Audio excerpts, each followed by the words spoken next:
am in a weird mood this evening.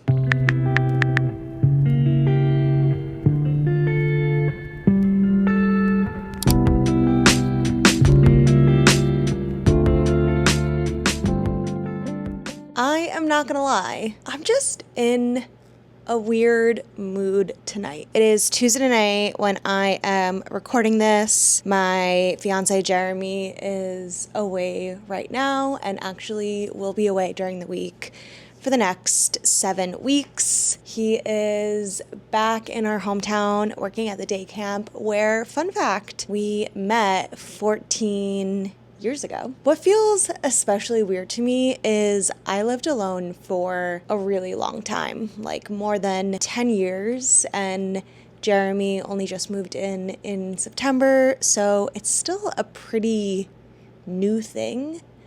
But I feel like I have lost some of my living alone skills. I've almost forgotten how to amuse myself. I've almost forgotten how to find joy and do little things that I love to do at night that aren't just scrolling social media. I am challenging myself to make it a cozy, a lovely, a relaxing evening and not put so much pressure on myself that it has to be quote unquote productive. I don't know where this evening's gonna take me, but I will take you along for the ride. Okay, now what do I want to do?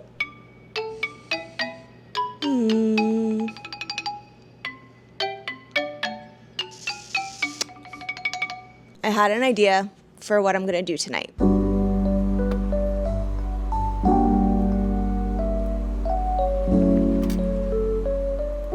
I am hosting my first in-person book club next week, and I read the book many, many years ago, Every Summer After by Carly Fortune.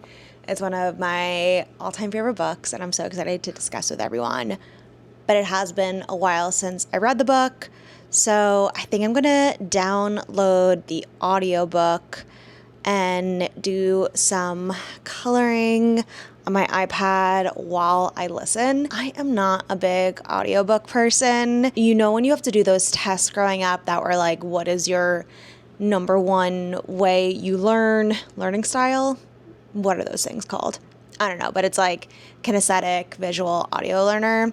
And for me, definitely was a kinesthetic learner growing up. Visual rising, I would say. Audio just as a no for me. I just don't process things audio-wise. I don't listen. I'll be honest. I just don't listen. It's not my strongest suit. So I struggle a lot with audiobooks. But I have found that a way for me to pay attention to audiobooks is to color while I am listening to them. I think it helps me focus in an activity and not get distracted or go on some tangent.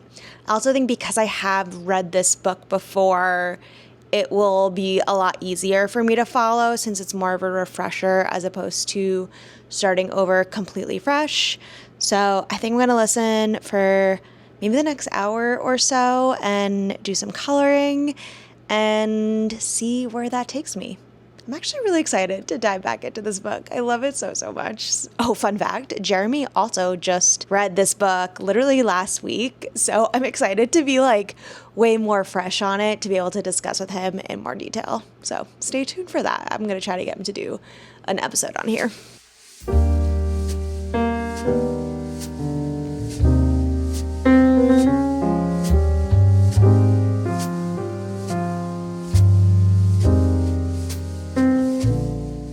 I just listened to 4 chapters of Every Summer After, and I forgot just how much I love this book. I'm enjoying the audiobook a lot more than I thought. I like the narrator. I'm getting a little sick of coloring though and staring at a screen. I actually am going to try to do a puzzle, which I cannot even tell you the last time I did a puzzle, but I got one recently in a package. So I don't know, I thought it'd be fun to switch it up and do something different that is still like tactile with my hands while I listen, but isn't looking at a screen. Let's try it.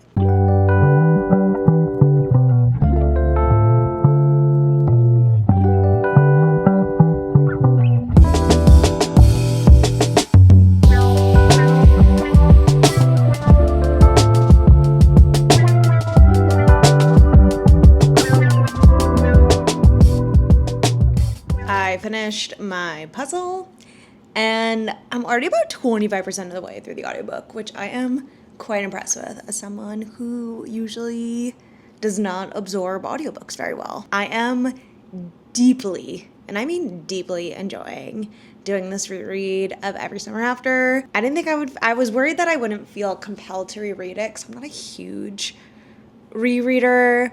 But now that I'm a quarter of the way in, I'm like, actually, I'm deeply enjoying this. Then I'm going to listen while I start getting ready for bed and then switch over to the physical book that I am reading right now, which also is about being a teen in love in the summer, because that's my favorite genre. That is my favorite genre, and especially so in the summer. Okay, I am back. I kind of dropped the ball there, and I'm sorry about that. But I'm back, and let's catch up on what we missed out. It is now Wednesday evening.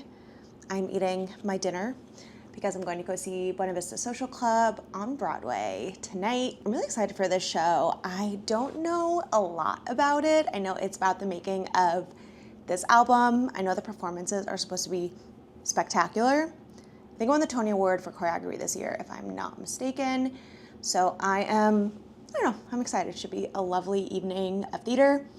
I'm going on my own, which is honestly one of my favorite things to do. I talked about this on my Instagram just now, but wanted to expand on it for you. I had this realization that it is really hard to stay motivated when you're not getting the big, satisfying wins. I wear this idea of being a hard worker, like this badge of honor and this, I don't know, persona. I think since growing up, whenever my first teacher said, oh, Kayla's a really hard worker, I took it to heart and decided to make it my whole personality. That got me pretty far in life, is the truth of it. And in the last few months, I have really been struggling to stay motivated, stay focused, and find inspiration when I am not feeling the benefits of that hard work. I think I've kind of adopted this like, why bother attitude, which I don't love. Even just saying that out loud does not feel great. I talked about this in therapy today. We talked a bit about the content I consume, and she was like, what do you enjoy when it comes to content right now? And I was like, I don't know. So for this next week, I am really gonna think about the content that I love to consume, the content that makes me feel good, the content that inspires me and makes me want to create. Okay, that is enough spiraling for now. I would say for one evening, but let's be real, I'm still gonna continue to spiral. I'm gonna finish my dinner, get ready to head to the theater district, and I'm excited to just get lost in a show tonight. I think that will be very healing, because it always is. I love theater.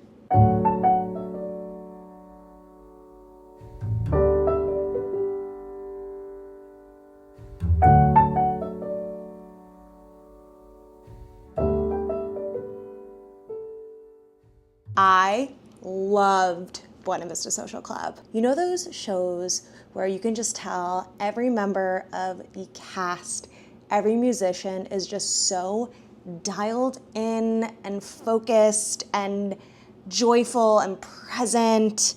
This 100% was that. I thought every single performance was spectacular. There are some of the most insane music solos, and I'm not like a music solo person. You will not catch me at a Dave Matthews Band concert, but I was enthralled. I absolutely loved it. I'm so glad I saw the show. What a lovely solo evening.